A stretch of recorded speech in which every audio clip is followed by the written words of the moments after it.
월드이 브리핑입니다. 먼저 일본입니다.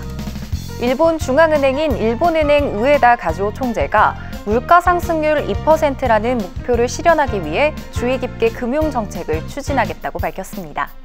우에다 총재는 27일 경제학자와 각국 중앙은행 관계자를 대상으로 한 강연에서 이같이 밝혔는데요. 그러면서 인플레이션 예상을 0%에서 밀어 올리는 것에는 성공했다고 생각하지만 앞으로는 2%에 고정해야 한다고 강조했습니다. 우에다 총재는 지난 3월 금융정책결정회의에서 17년 만에 금리를 인상한 데 대해서는 물가 전망이 개선된 것을 고려했다고 설명했는데요. 이런 가운데 10년물 국채금리는 12년 만에 가장 높은 수준을 기록했습니다. 교토통신은 금리 상승 억제를 위해 지속해온 대규모 국채 매입 축소, 추가 금리 인상 시기가 초점이 되고 있다고 전했습니다. 남아공입니다. 이틀 앞으로 다가온 남아프리카 공화국 총선에서 이변이 나타날 가능성이 높아지고 있습니다. 집권당인 아프리카 민족회의 ANC가 30년 만에 단독 집권에 실패할 가능성이 높아진 건데요.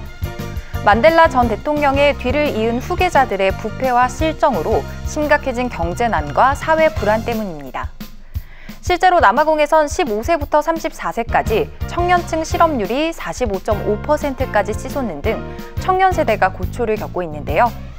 최근 잇따른 여론조사 결과 아프리카 민족회의는 단독 정부 구성 요건에 미치지 못하는 40%대 초반의 지지율에 머문 것으로 나타났습니다. 인도입니다. 인도의 역대급 폭염이 기승을 부리면서 냉방 가전 수요가 급증하고 있습니다. 인도 기상청에 따르면 뉴델리와 주변 지역은 현재 기온이 섭씨 45도 이상으로 치솟는 폭염에 시달리고 있는데요. 계속되는 무더위는 에어컨이나 선풍기와 같은 냉방 가전에 대한 수요 급증으로 이어지고 있습니다.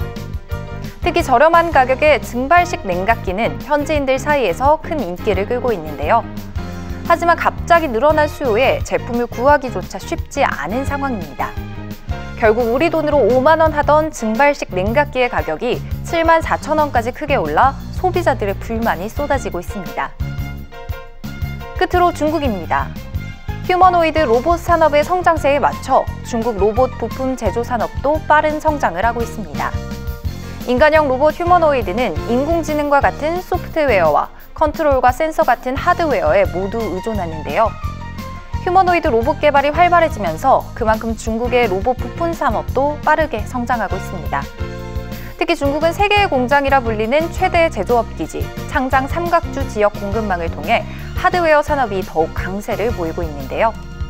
중국 공업정보화부는 내년까지 휴머노이드 대량 생산 체계를 갖추고 2027년 세계 최고 수준 달성을 목표로 하겠다고 밝혔습니다.